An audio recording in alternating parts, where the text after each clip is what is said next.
1800 hours Pakistan Standard Time. Assalamu alaikum. This is Radio Pakistan.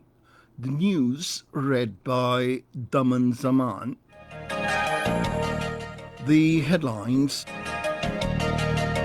The Defence Minister says the government is ready to hold talks with the opposition on any issue except corruption. The Special Assistant to the Prime Minister on Climate Change says under the Montreal Protocol, Pakistan has reduced the import of ozone-depleting substances to 50%.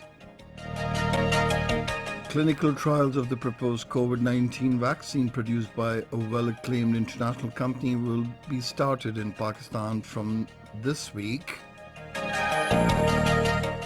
3-day rituals to mark the death anniversary of Baba Guru Nanak Dev Ji started at Gurdwara Darbar Sahib Kartarpur today. The Organization of Islamic Cooperation Independent Permanent Human Rights Commission has strongly condemned the extrajudicial killing of 3 innocent laborers by the Indian troops in Indian illegally occupied Jammu and Kashmir.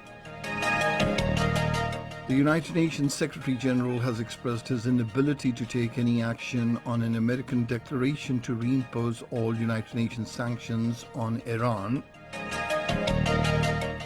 And now the news in detail. The Defence Minister Parvez Khattak says Prime Minister Imran Khan is striving to pull the country out of the Financial Action Task Force grey list. Addressing a public gathering in Nowshera, he expressed the hope that the Financial Action Task Force would remove Pakistan from the grey list at its upcoming review meeting.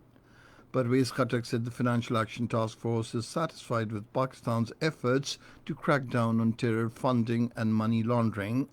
Commenting on national issues, he said Prime Minister Imran Khan is ready to hold talks with the opposition on any issue except corruption. The Defence Minister said the accountability drive in the country will continue without any discrimination in the country. The Minister for Information and Broadcasting Shibli Faraz says the opposition's all-parties conference is a flimsy attempt to put pressure on the government to back off on accountability. In a tweet today, he said the nation has witnessed that the opposition does politics for personal gains and uses the parliament to protect their personal empires. The Information Minister said Prime Minister Imran Khan will never compromise on his commitment to eliminate corruption, hence there will be no NRO for the opposition. The opposition parties held an all-parties conference in Islamabad today. Leaders of different opposition political parties addressed the conference. Prime Minister's Special Assistant Dr. Shahbaz Gill has severely criticized the opposition's all-parties conference, terming it as an attempt to avoid accountability and get an NRO. Addressing a news conference in Lahore today, he said the opposition parties only want to save their skin from any probe into their corrupt practices. He said this is the 5th all-parties conference in 2 years, which shows that the opposition parties are afraid of Prime Minister Imran Khan's commitment to accountability. Prime Minister's Special Assistant on Climate Change Malik Amin Aslam has said Pakistan has reduced import of ozone-depleting substances to 50% under the Montreal Protocol. Talking to APP in Islamabad, he said it is another milestone achieved by Pakistan in its environment-friendly ambitions to protect the entire region and the globe from man-induced climate change and ecological degradation.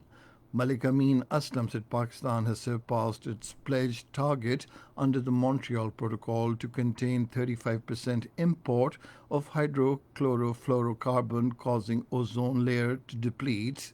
He said Pakistan remains committed to all international agreements and is a responsible partner among all international protocols, especially Montreal Protocol, in which it has exceeded its performance.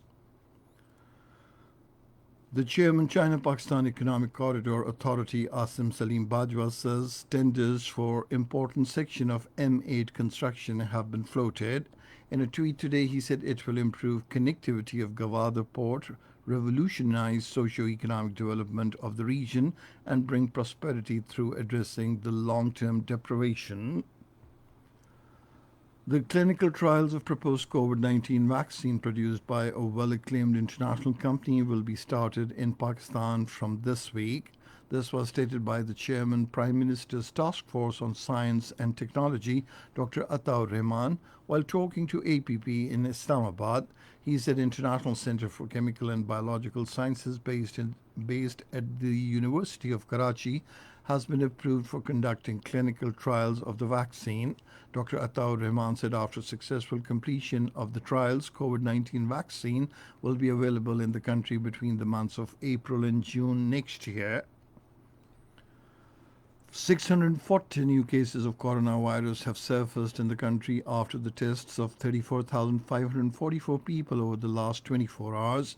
According to the latest data shared by the National Command and Operations Center, one death has also been reported from the pandemic during this period. Out of 305,671 total cases recorded so far, 292,303 people have fully recovered from the infection. There are now 6,952 active cases in the country. This is Radio Pakistan.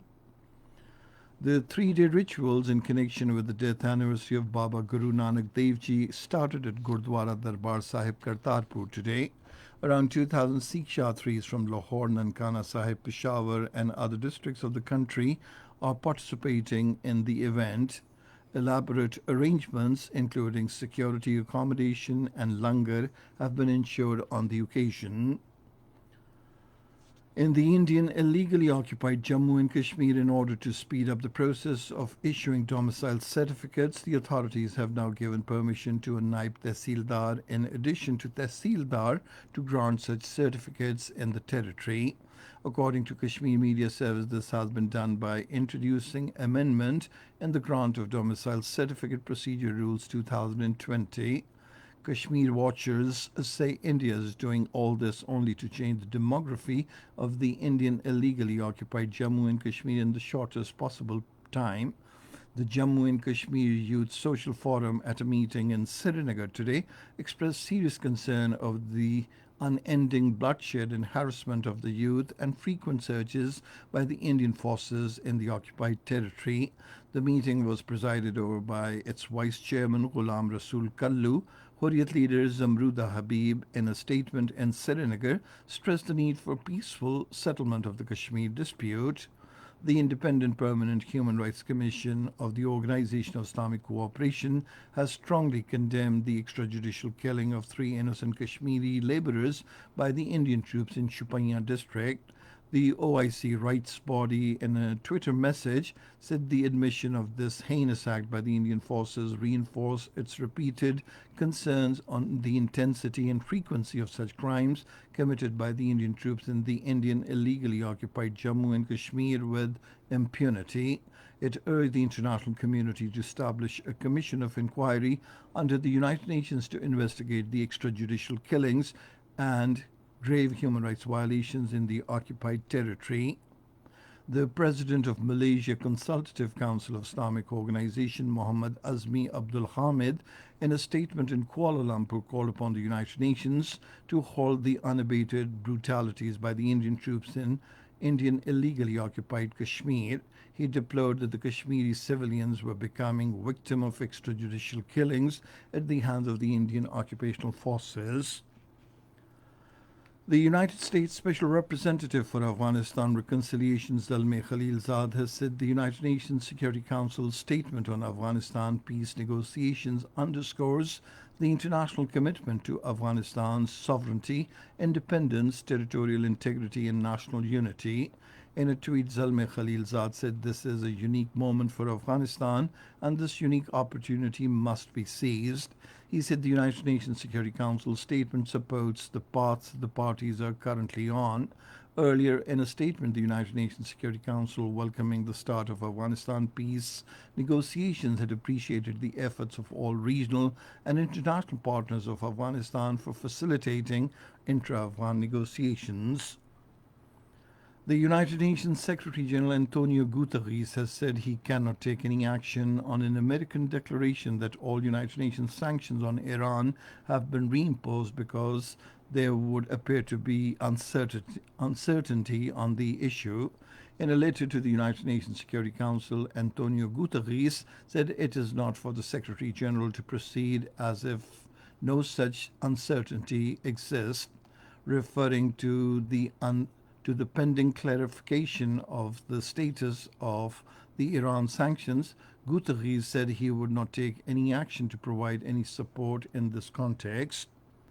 And finally, the weather. Mainly hot and dry weather is likely to prevail over most parts of the country during the next 12 hours. And that is the end of this news bulletin. For more news and analyses, log on to our website, radio.gov.pk. And you can also watch the live video streaming of our bulletins on the link, facebook.com/Radio Pakistan News Official.